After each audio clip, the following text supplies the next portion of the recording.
ነው ልጅ መፍጠሬ ነው እውነት። ኧረ ሩታ በእግዚአብሔር በቃ እንዴ በቃ ኢትሶኬ በቃ የሚያሳዝነኝ ይሄ የሚያሳዝነኝ ትንሽ ልጅ ነው እግዚአብሔር። ፍቅር በፍቅር እንጂ በልጅ አይታሰርም። ብዙ ጊዜ ብዙ ሰዎች የምታምኑት ግን ልጅ ትዳርን ያስራል ብላችሁ ታስባላችሁ። ብዙ ወንዶችም የሚጠቀሙት ሴት ላይ የራሱ ማድረግ ከፈለገ ያስረግዛል፣ በቃ ከዛ በኋላ የትም አትሄድም ብሎ ያስባል። ሴቶችም ደግሞ ልጅ ከወለድኩለት ለልጁ ብሎ ይቆያል የሚባል ይሄ አባባል ነው። ያን ሰው ክፉ ከሆነ ሁሌም ካንቺ በወልጅ ምንም ቦታ የለውም። ሴትም ላይ ደግሞ አንተን መጥላትና አንተ ጋር መኖር ካልፈለገች በልጅ ብታስራትም እንኳን ልጇን ማሳደግ አይከብዳትም። እና ይሄ ነገር ስህተት ነው። ሩታ ዛሬ ለማልቀስሽ የሆነው ነገር አብርሽ መቼም ቆይቷል። ከአንቺ ፍቅሩን ከቆረጠ ራሳችሁ ናቸው ያበላሻችሁትና ብዙ ነገሮችን አሳልፈሻል።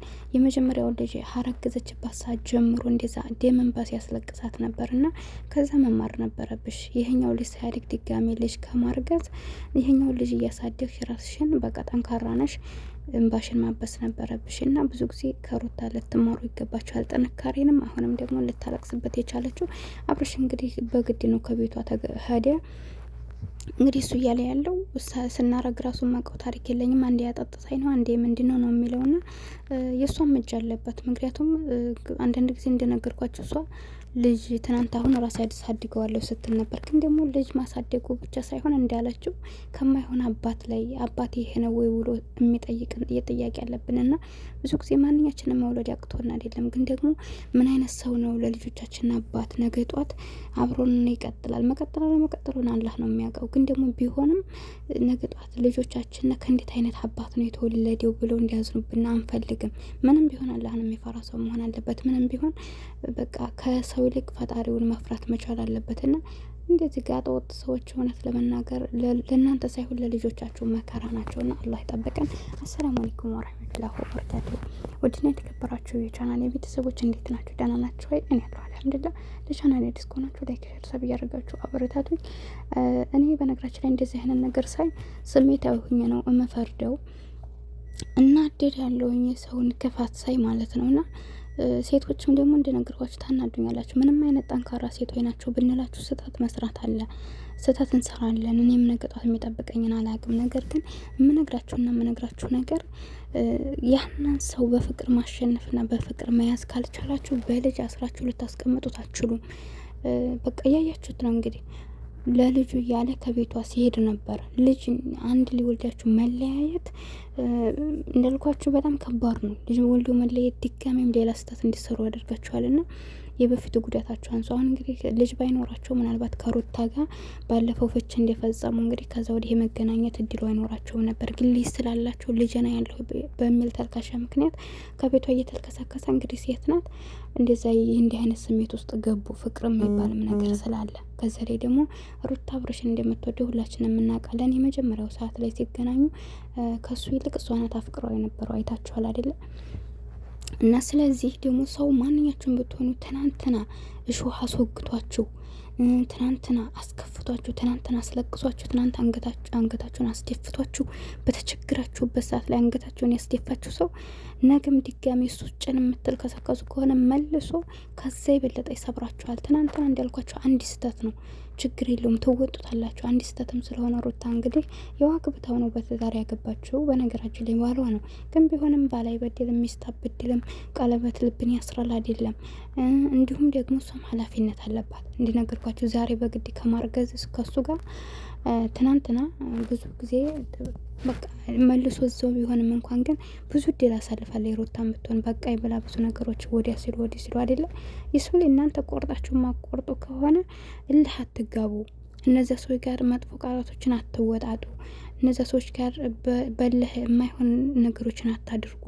ወላሂ ነው የምላችሁና እንደዚህ አይነት ነገር ጥሩ አይደለም። እንኳን ልጅ እያላችሁ በመሀልና ሩታ እንግዲህ ያነባችሁን በመቼም ሆነው አትሉኝም አይደለም? የምሯን ነው እያለቀሰች ያለችውና ስለዚህ እንደነዚህ አይነት ነገሮችን ስህተት ላለመስራት ሁላችሁም ተማሩ። እንዳልኳቸው ፍቅር በልጅ አይታሰርም። በቃ ትዳርን በልጅ አታስሩትም። እመኑኝ አሁን ላይ ተበላሽቷል ጊዜው። ሰው ለሰው የማያስብበት እኮ ነው። ዛሬ ያወራውን ነገር የማይደግም እኮ ነው የሰው ልጅ። ዛሬ ቃል ገብቶላችሁ በፈጣሪ ፊት ነገ ጧት ግን የሚክዳችሁ ነው። እንግዲህ እንዳለችው ልጅ ማለት በጣም ከባድ ነው። እውነትም ሩታ አሁን እውነት ሳታረግዝ እንደዚህ አይነትን ባታለቅስም ና እውነት እንደዚህ ከእሷ ጋር ግንኙነት አድርጎ ልጁን እንግዲህ አላየሁም አልሰማሁም ብሎ መካድ ማለት ከባድ ነው አይደለም? ስለዚህ እናንተ ማንም ሰው ቢሆን በህይወታችሁ ሲመጣ በቃ ዘውታሪነት የለውም፣ በቃ ቋሚነት የለውም ብላችሁ ማሰብ መቻል አለባችሁ። ያነ ሰው ቢሄድም ቦታ ላይኖራችሁ ካለም ደግሞ ተንከባክባችሁ እንድትኖሩ ይህን ማሰብ አለባችሁ። ወላሂ በአሁኑ ሰዓት እኔ በቃ ምዬ ነው የምነግራችሁ፣ እያየሁት ነው እኔ በቀላሉ ነገር ጓደኛ ትላላችሁ፣ ቤተሰብ ትላላችሁ፣ በቃ የቅርብ ሰው አይቀየርም የምትሉት ሰው ስለ ዲኑ የሚያውቅ ሰው ሲቀየር አታውቁትም። የምሬ ነው የምላችሁ። ይሄን የምላችሁ ከውስጥ የጠባሳ ስላለብኝ ነው። እና በቃ ይህ ሰው አይቀየርም የምትሉት ሰው በቃ ብዙ ገመናችሁን ያወራችሁ ሰው ብዙ ነገር ብዙ ህልም ያለማችሁለት ሰው አብሯችሁ ግን ወላሂ የሆነ ወይ ሌላ ጓደኛ ሲያገኝ ወይ ደግሞ የሆነ ነገር ሲያገኝ ወይም ደግሞ እሱ በሚፈልገው ቦታ እናንተ ካልሆናችሁ እናንተ በኮንፊደንሳችሁ ወይም ደግሞ ከሱ የተሻለ ነገር በቃ ከሱ የተሻለ ደሞዝ ካላችሁ ከሱ የተሻለ ውጤታማ ከሆናችሁ የዛኔ በቃ ይጥላችኋል። እና አንዳንድ ጊዜ ስኬት ራሱ ሰው ላይ የሚጥል አጋጣሚ ነውና በስኬታችሁ ይጥሏችኋል፣ በመልካችሁ ይጥሏችኋል፣ በኮንፊደንሳችሁ ለመጣል ያስባሉ። ገንዘባችሁ እናንተ ከበለጣቸው በአመለካከት ሰው የሚወዳችሁ ከሆነ እናንተ የሆኑ ሰዎች ይጥሏችኋል። እና እንዲዛ ስለሆነ ጥንቃቄ ልታደርጉ ይገባል። የሰው ልጅ መቼም ቢሆን በነበረበት አይቆይም።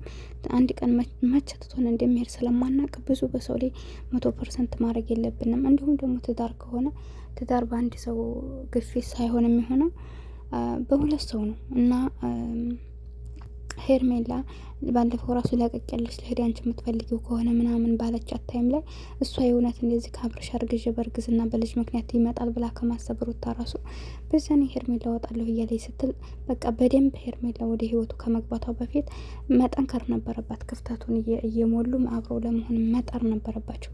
አሁንማ ካላስ ብላ ከልቡ ገብታለች። በሄርሜላ የሚደራደረው ነገር የለም። ካላስ አሁን ትናንት የመለሰው መልስ አይታችኋል አይደል?